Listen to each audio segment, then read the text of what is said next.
after last week's video, I got a lot of responses that you guys wanted to see some other options for your, not only the walls on your front porch project we're doing now in the videos, but for other dollhouses. So I came up with 6 that I thought of off the top of my head, and I am going to demonstrate all of them to you today. Stay tuned and see how fun, easy, and inexpensive it can be to put a siding on your dollhouse.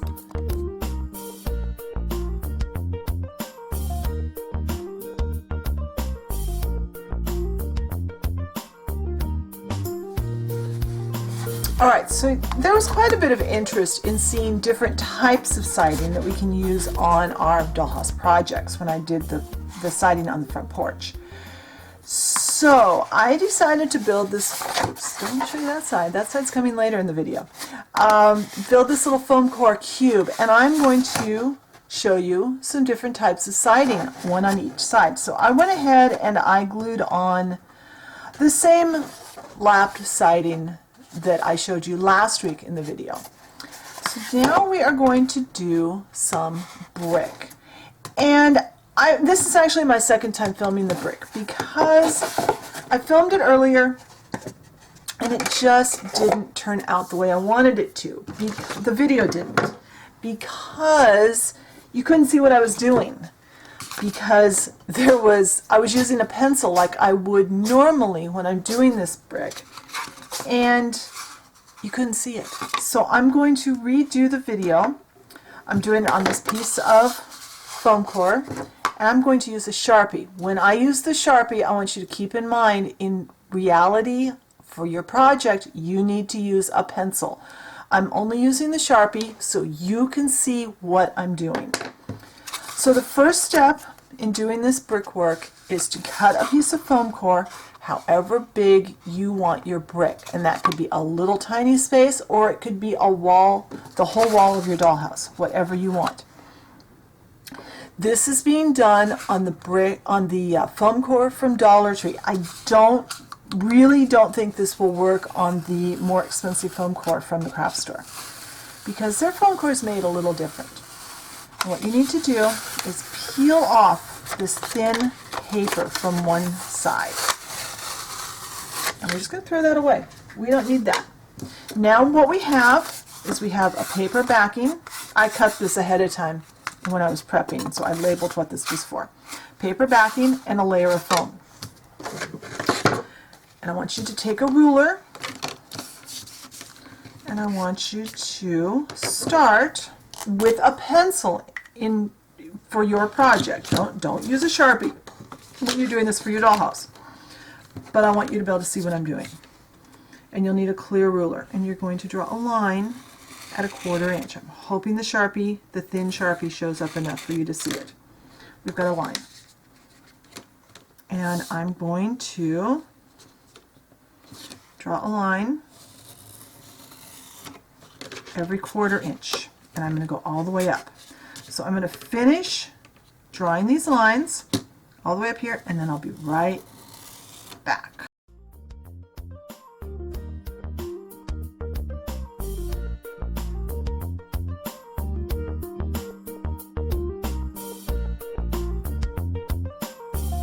Alright, so we've got lines now, and you can see my lines and I can see my lines, and this will work really well. So now we're going to take our ruler again. I'm going to line up with those lines in a very, very sharp craft knife. And I just refreshed the blade on this, meaning I broke off the old end, so I have a nice sharp blade. I'm going to barely cut through the foam. I'm not cutting even all the way down the foam. We need to leave the backing intact on this.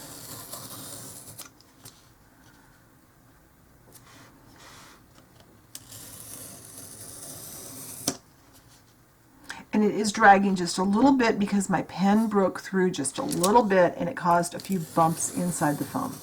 That's okay. And I'm going to finish cutting. Whoops, I messed up there. I'm going to finish cutting all these lines, and then I'll be back.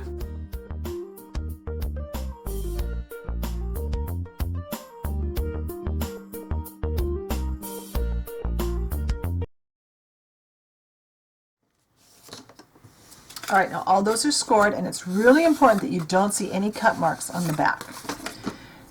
Now I have a bamboo skewer, and I have sanded the end of it so it's blunt on the end. And I'm going to trace up all of these cut lines. This is widening that gap.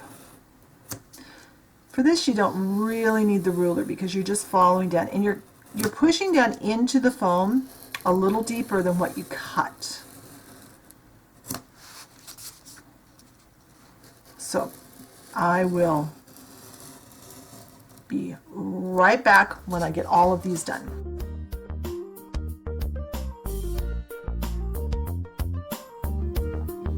All right, now all of those lines are done, and we're starting to it's starting to look like what I want it to look like.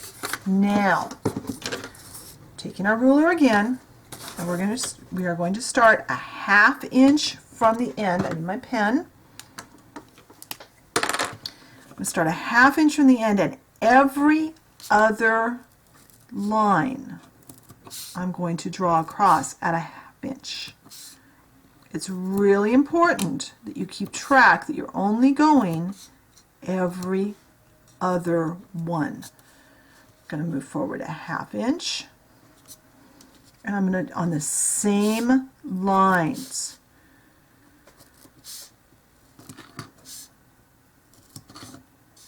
you don't want to be drawing lines on the ones in between, and a 1/2 inch again. All right, I'll be right back when I get this all done.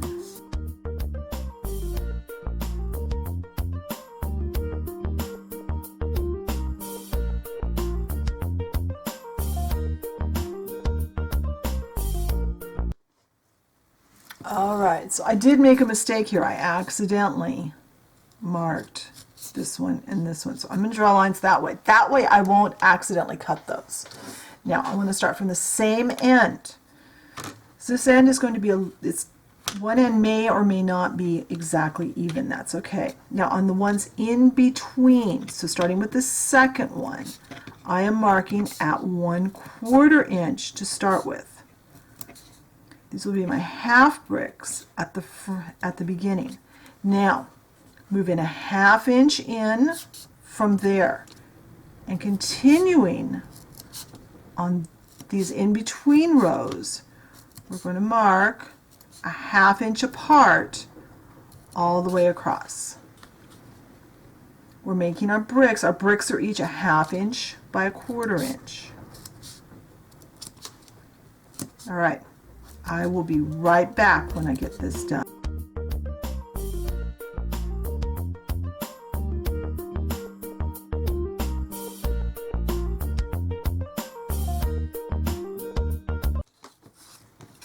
All right, so now what we have is we have all our brick lines cut. These might be a little bit longer than a standard brick, but that's okay. I'm not going to worry about it.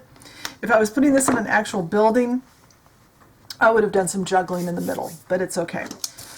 Now, we're going to take our knife and cut on those lines.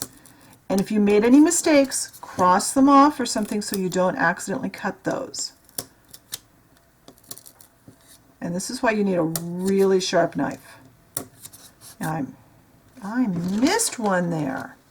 I did not get that one marked, so I'm just going to cut it. Make sure I cut it. And again, we are not cutting through the back. We need this back page intact. Now when I get in here, I only cut from the top. I cut in. I don't cut all the way through because I don't want to cut into the next row of bricks. So I'll show you here what I'm going to do. Normally I would cut all the bricks from one direction, but I'm going to do this row first and show you. Then I would turn and cut the other way. So I have it released at both sides.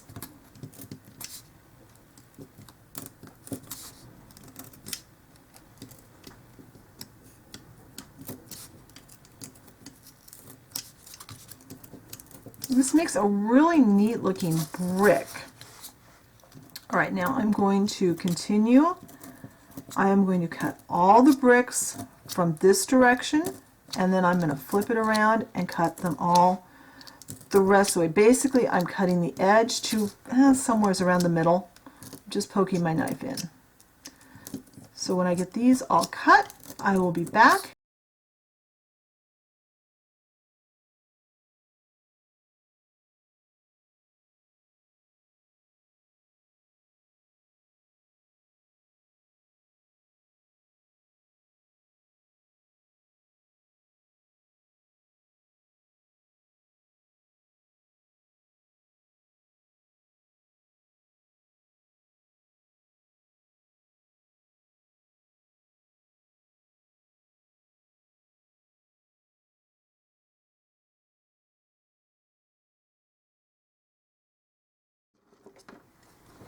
All right, now those are all cut that way. Now you're going to take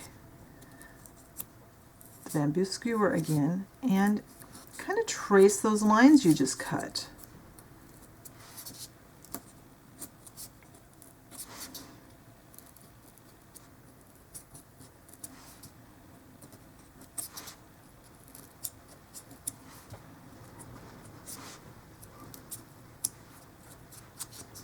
In some places it's going to be easier to trace than others.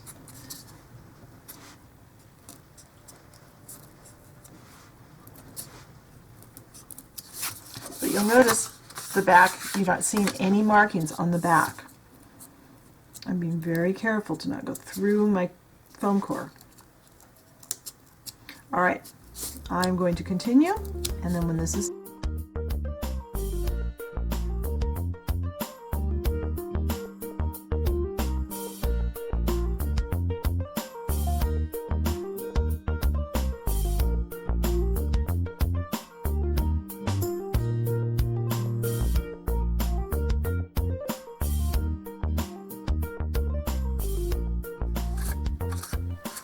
all right, now final little wiping off. If you see any big chunks, like there's a big chunk right there, kind of ran my skewer through at the end, but there's still a few chunks.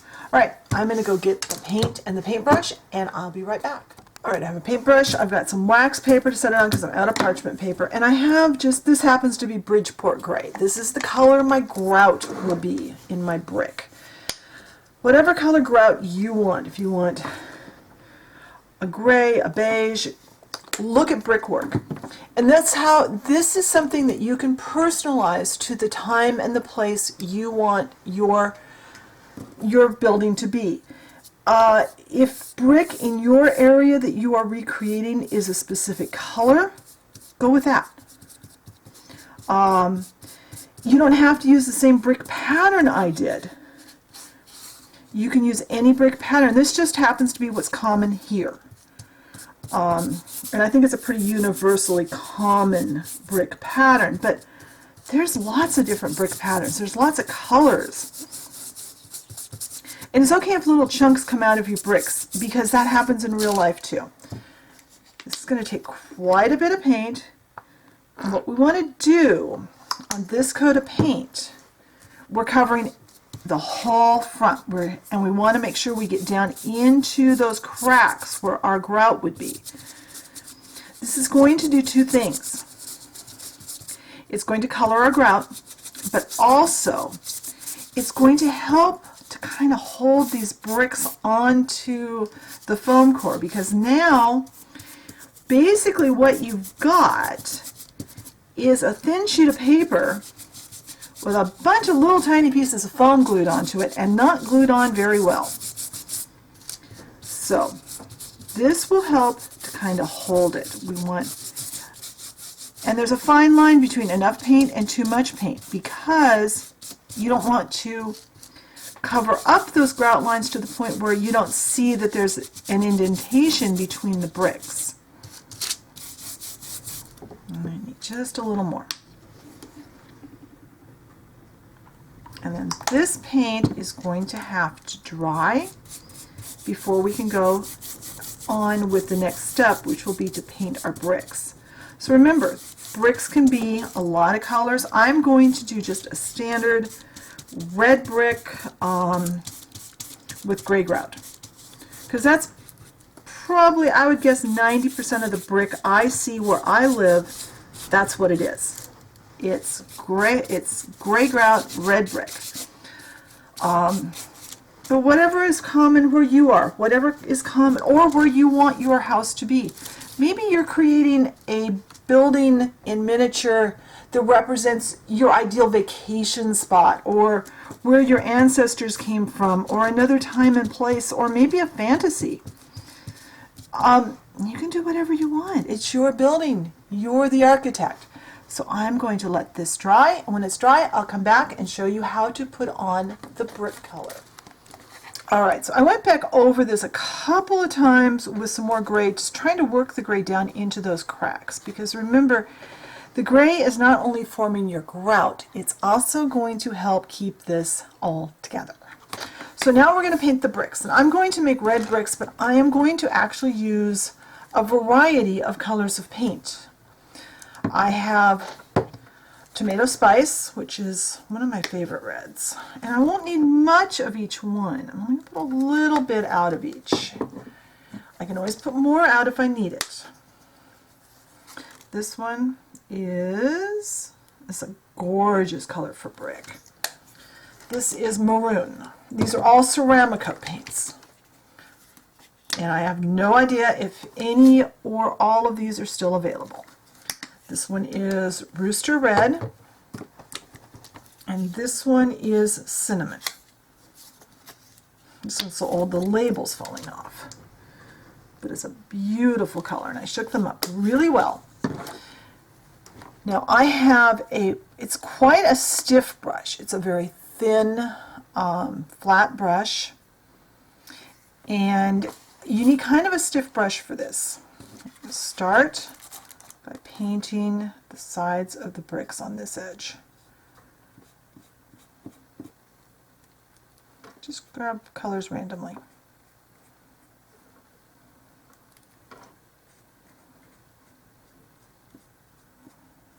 Because we want the edges of our bricks. If this is going to show. If it's going to be framed or something, you know, like by a piece of wood, it won't matter. Now, take some red. And I'm lightly touching. It's almost like a dry brush technique, but it's not dry brushing. I'm barely skimming the surface. I don't want the paint, I don't want the red paint to go down between the bricks. And I'm mixing the colors. There, I got a little too much, so I need something to wipe it. Grab a wet wipe. A little too much paint right there. I don't want too much paint because I don't want it to go down, oops, and cover our grout. And I'm just randomly picking up paint. I don't want this to be a flat one color wall. I want it to have some color to it. Now you can do your brick whatever color you want. Remember, brick comes in all different colors. And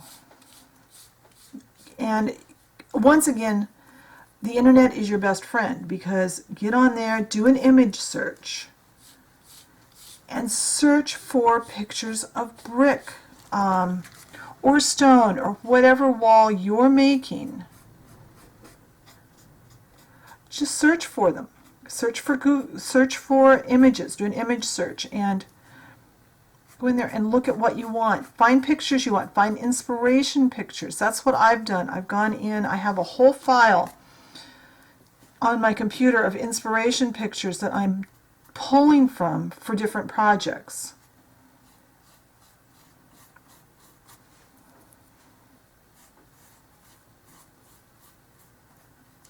Get the edges of this painted before I forget, because on this I believe my edges are going to show when it's glued on.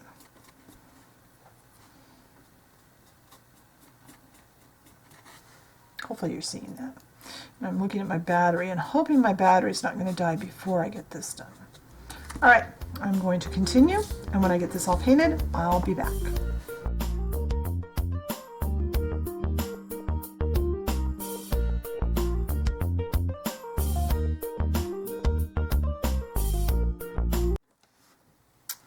right, there we go. It looks like I got way too much paint in this spot, so let's get that wiped out of there. May have to go in with a toothpick and some gray to fix that. And I just messed that up by putting my finger on the wet paint. But there we go. That needs to dry. And when that's dry, we'll come back and we'll do the next step. All right, our bricks have dried. And let's see which way they go. They go this way. So we need to glue them on. So I'm going to use this. I'm going to use the Beacon 3-in-1. I love this glue. It holds so well, and I have not had it react badly with anything I've used it on. I was a little leery of this since it's a clear glue, which sometimes they can react badly with things, but I have not had any problems with this so far, and I've used almost this entire bottle. All right. Notice I didn't cover the whole back. And I have found that if I move it around a little bit, it works better. So now I need to weight this down. I need to figure out where I laid my...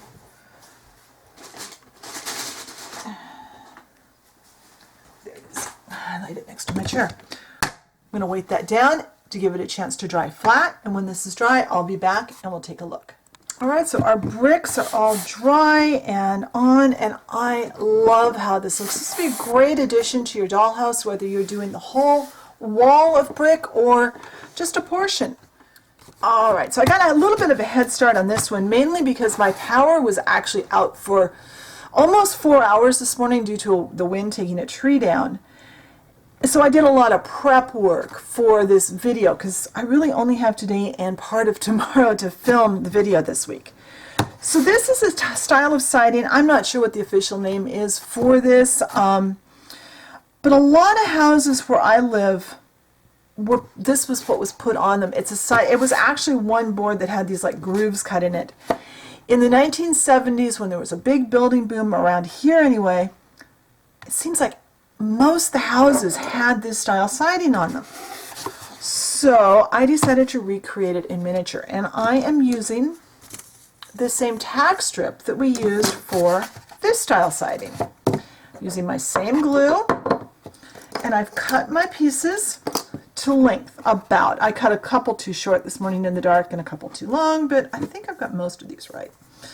So, and I did find a trick this morning when I was messing around with this for getting this glue to work a little better. Putting glue down both these strips. I'm going to do 2 at a time because I find I can do 2 at a time without messing it up too much. They stay straight this way.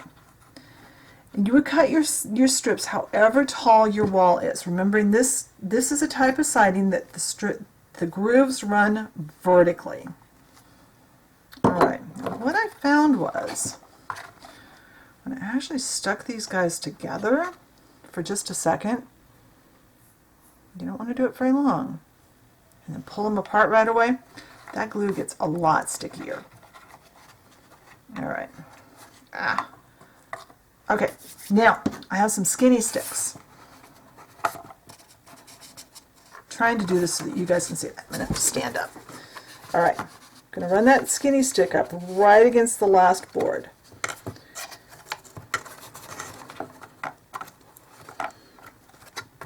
Trying to do this where I'm not blocking the camera. It's a little harder than I had anticipated. Push up against that board. Do that. Now, this stuff is really sticky now. So I want to get that turned upside down. That was great. Another one. There. And my house got very cold, and I was very frustrated with the power being out for that long when I have things I have to do. All right. You've got these where you want them. Put something flat on top. And I'm using my paint can that I used last week. And there. I'm going to let this sit for probably 10 minutes is about all it took this morning. When that's done, I'll come back. We'll put the last 2 on. All right, so we are going to do the same thing with these last two. I'm hoping the last two will cover it. I'm probably not going to add more, even if it doesn't on this. If it was a real wall, I would. I'll see. Let's see what I have left.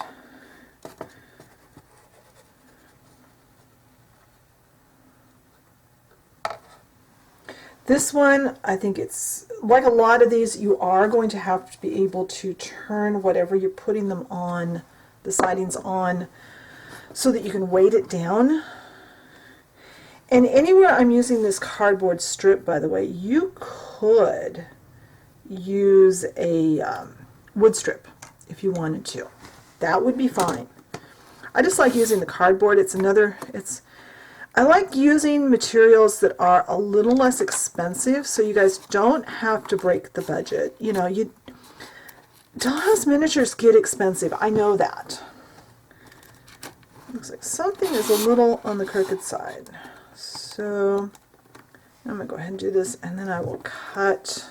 I'll show you how to trim it at the end after this dries. Okay, pull this out. Oopsie. Come on, stay down. Less than ideal that came over where I had not got that. 2 pieces of foam core even, but okay, weight that on there and let that dry, and I will be back when I get that done. I've got a couple more to show. All right, now my glue is not as set as I would like because I am trying to rush through this project today to get this video done because, like I said, my power was out for over 3 hours, almost 4. And this is the day I have the whole day to film, so it's very frustrating. But I don't know how much time I have tomorrow, and I work the next day. So depending on your situation where you have a piece sticking out, you can use a craft knife, or on this one, I'm just going to use my scissors and cut it as close to the edge as I can. And I'm going to come back. I realize you probably can't see all of what I'm doing because I have to have it in an angle where I can cut. There. And if that was all the way dry, it would have worked better, but it wasn't, so it's fine. All right, so there's that wall. Oh, and then I have some pieces sticking up. And again, just cut them even. Whoopsie. Not good for my scissors. Good thing these are craft scissors and not sewing scissors. By the way, craft scissors, go to Dollar Tree. Don't buy expensive scissors for crafting. All right, we're going to work on this side. So let me we'll just work on this wall. Let me get myself set up for the next technique. All right, so this is set up overnight. I'm going to paint it. I've got just one of these duo tester pots from one of the paint stores. I don't know. It's a Glidden paint. I may have gotten it at Home Depot or Lowe's. I don't know. But it's just, again, it's a regular house paint. And this one you need to be careful that you get into those cracks. Just like on a real house with this type of siding, you need to get into those cracks. I remember helping my folks paint their real house with this type of siding, and we went around and painted all those cracks first, and then we came back and did the flat parts.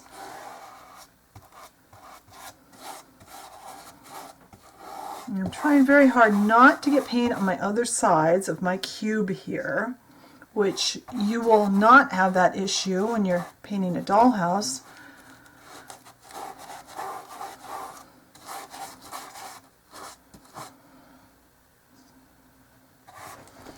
So I'm going to continue painting. I'm going to finish this. I'm going to do the flat parts, and then I'll be back.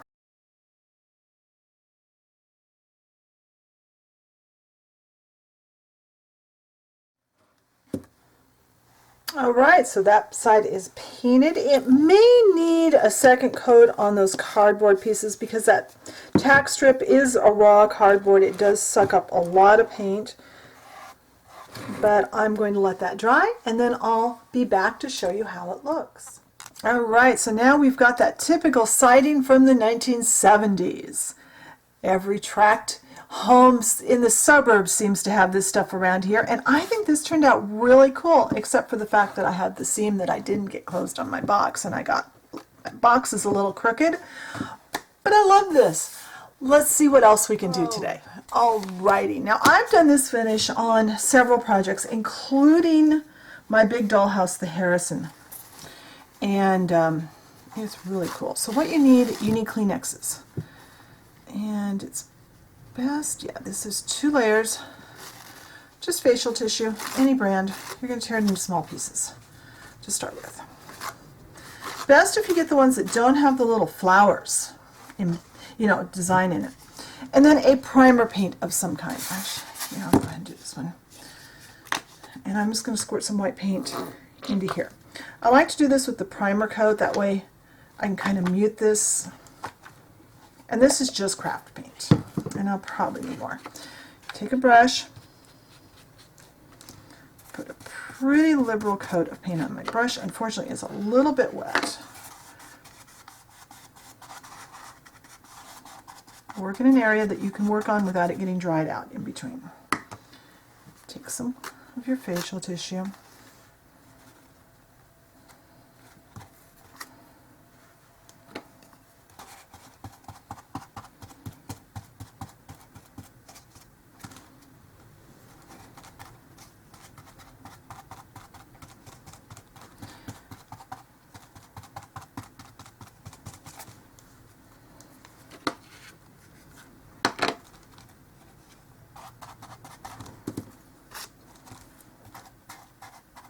And just kind of glob your tissue on here. Oops, it's sticking to my finger because I have paint on my finger. If you have little bits sticking past, don't worry, we can trim those later.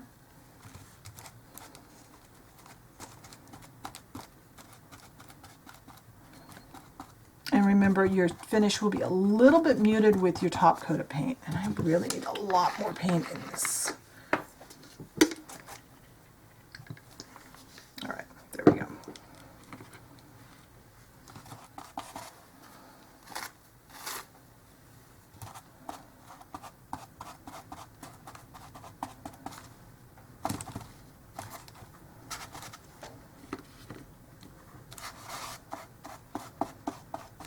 So I am going to finish this up, and I'll be back when this wall is completely done.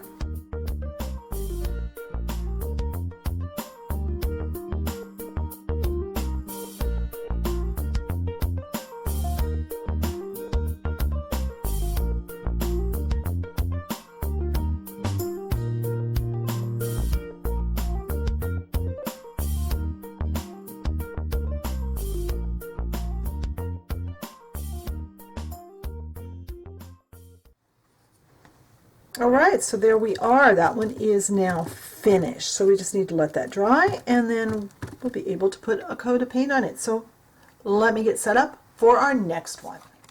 Our base paint with the tissue has dried thoroughly. In fact, it's the next day now. And I am going to paint this with just some leftover interior latex paint that I have. This was left over from a real-life project, and I've used it on several miniature projects, including our corner room box that we did a while back. Once you see, you just paint this on, and that texture looks so cool. I'm being trying to be really careful. I did, in one of the, on the side next to this, I did get some gray slopped over onto it. I'm trying to be really careful to not get this over onto any of the other sides.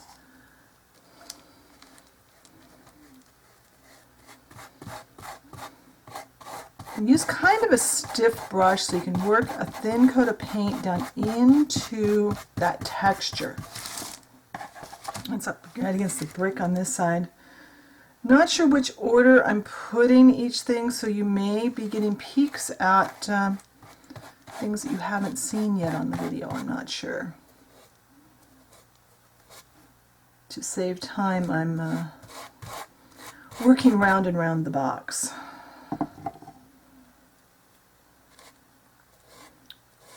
But let me finish this, and then I'll be back.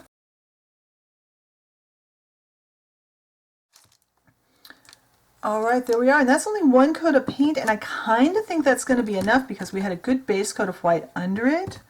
I will decide when this dries if I need another coat, but that is how this looks painted. I'll be back when the paint is dry and we'll take a look. All right, our paint over our tissue paper base looks great. I love how this looks, and I love this on my Harrison. This is the finish I've got on it in a green, and it turned out so cool. And I get a lot of comments on the texture of the walls. It just looks really cool in person. So let's see what we can do next. All right, let's work on another wall. So what I did this morning while my power was out, I took an egg carton, and I just squirted, I don't know, 3 or 4 colors of gray, and I think 2 colors of different light browns into the egg carton, and I used a paper towel to kind of spread it out, and then I sat down when it got dry and I cut out shapes, and we are going to make a stone wall. And I've got my scissors in case I need to do some more trimming. Now, let's get the lid off my glue.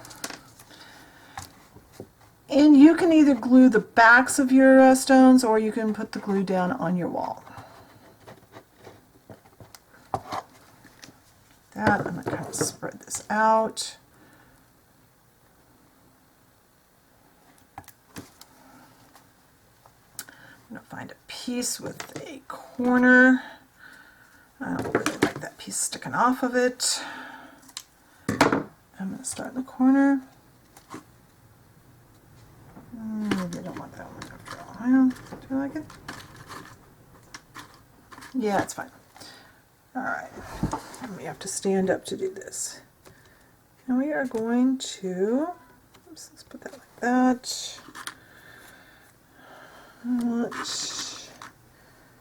We are just going to start working these stones into the spot. If they overlap, that's okay. If they touch, that's fine. It's no big deal. This is just a faux stone, and I've done this on several videos in the past. I don't remember how many times I've done this. I've done different shapes. This time I just wanted to make kind of a very loose stone look. I'm not sure how realistic this would be for house siding, but it's fun to do. So there. We can always come back with some small pieces. Come on, stay down. So, and we don't want them touching, at least not all of them touching, because we are going to come back and grout this after we put a clear finish on it. So I'm going to continue fitting pieces in here, and then I'll be back.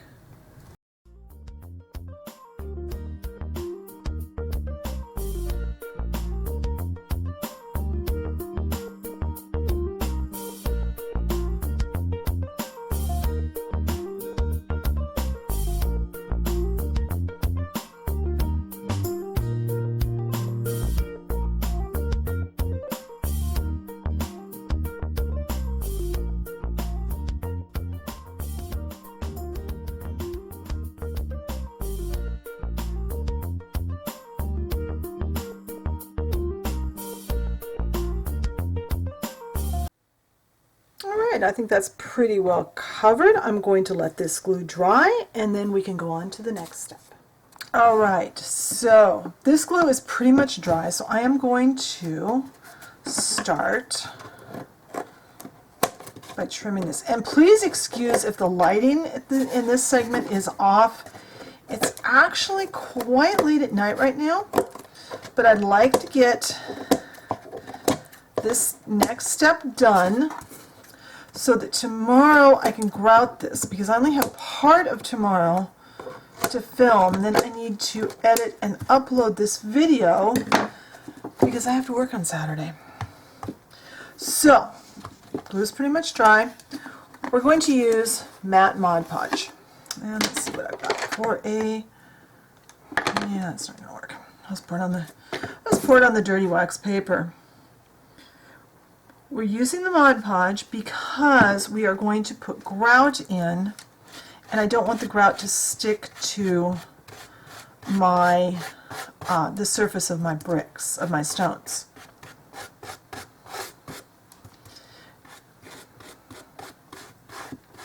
I'm using matte so it doesn't make this shiny, obviously. I don't want that to go down the side. And I'm doing this step also before I paint any of the other sides. This has been an interesting day. I actually got a lot done in a very short period of time today.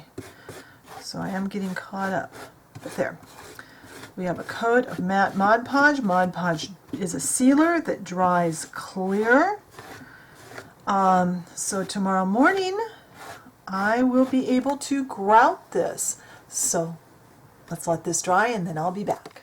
Alright, now this is dried overnight and we are going to grout between the stones. And what I've just got some caulking. Since this is just, you can use regular grout like you would use on tile, but it's quick and easy to just use some caulking.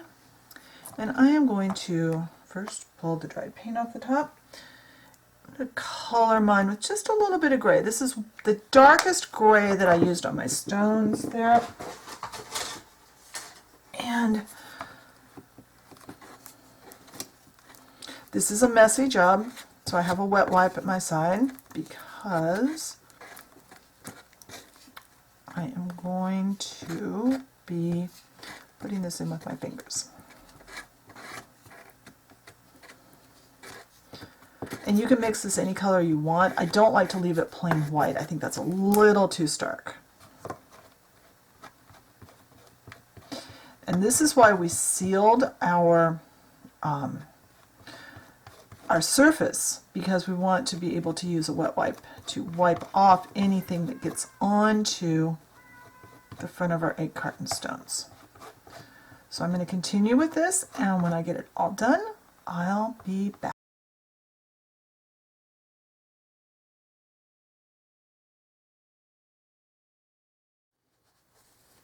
Alright, that looks like a good mess, doesn't it? Now, take this wet wipe, and I'll probably need multiple wet wipes.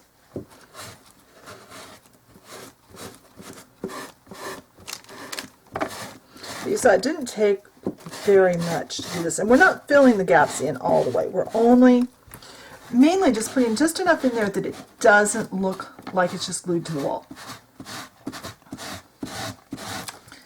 And you'll need multiple wet wipes because you want to keep changing to a clean wet wipe so you can get back the color on your stones. It will mute your colors a little bit, and that's fine. So I'm going to continue working on this, and when I get done, I'll be back. Alright, so that is finished. We just need to let it dry, and then we can see how it looks. And I did have to refill a couple of spots simply because they were bigger, a little bit bigger spot than I should have left, and it caused the caulking to lift out when I wiped across it. Specifically here and here, I should have put little bits in there.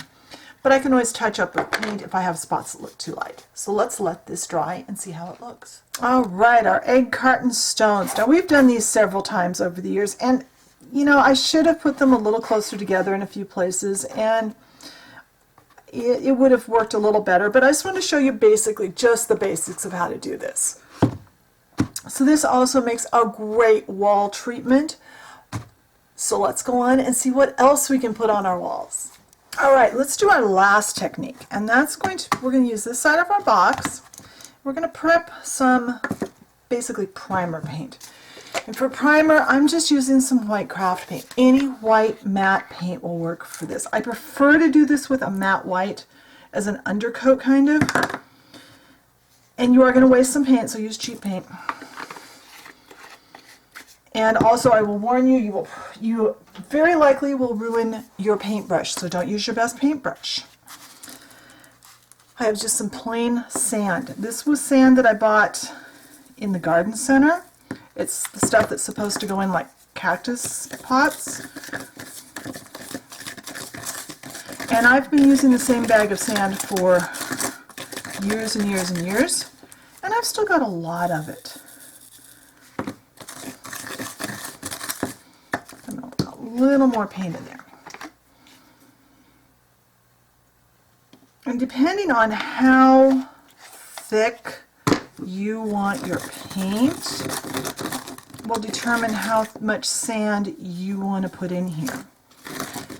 Now I would recommend trying it out on a scrap rather than going directly to your dollhouse the first time. For our little demonstration here, I'm not as particular as I would be if I was doing a whole dollhouse. And if you're going to do something like, say, a whole dollhouse exterior, mix up more than you think you'll need for the whole project so that you can have it consistent throughout. It's going to be very difficult to match the exact consistency a second time. It's better to throw away a little extra paint or find someplace else to use it than to not be able to match it. So hopefully I have enough.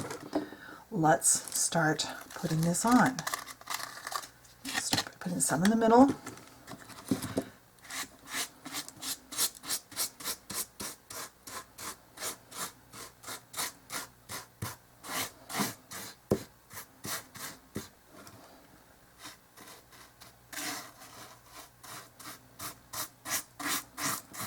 And this is, like I said, it's hard on your brush. So I'm going to continue spreading this out, and when I'm all done, I'll be back.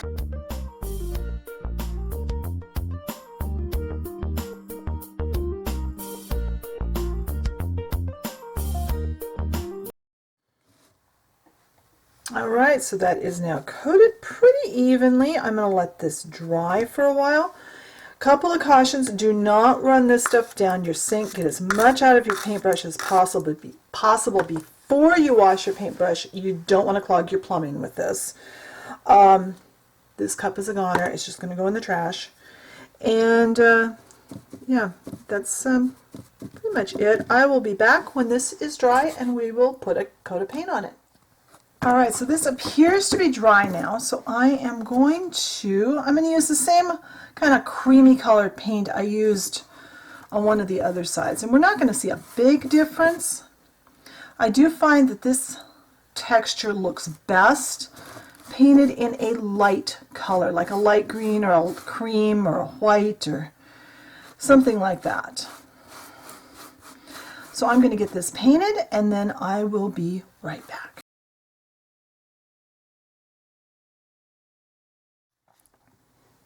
Alright, so that was really quick to coat with paint. I'm going to let this dry and then I'll be back and we'll take a look at it. Our sand texture, it gives a wonderful texture. It's got a good feel to it, and it would look great in a lot of different light colors. I think the key to this is a light color, and maybe even aging it with some yellow would be really nice. Maybe do a wash over this would be a fun thing to do on a future video. I hope you enjoyed this. Let's see what else we can do. Alright, I know we didn't install this on camera this week, but I thought I would go ahead and quickly paint it on camera for you.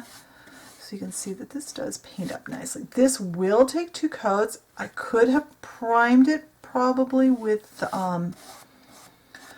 just some white craft paint, but I didn't. I decided not to bother today. So,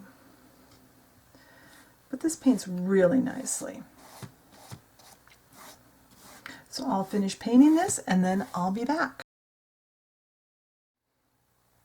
Alright, I'm going to let this dry. I'm going to put on a second coat and then I'll come back and we can see how this looks finished. Alright, now here our green paint has dried. It's only got 2 coats on it, and I think I probably need a third coat in some places. This cardboard does suck up a lot of moisture. But I hope you've enjoyed today's video. It was a lot of fun making all of these different sidings for you. If you've got some other things that you'd like to see me do for a similar demonstration, let me know. And if you'd like to help make this channel better, check out my Patreon page. The link is in the description box, and then you can have your name at the end of the video like these folks.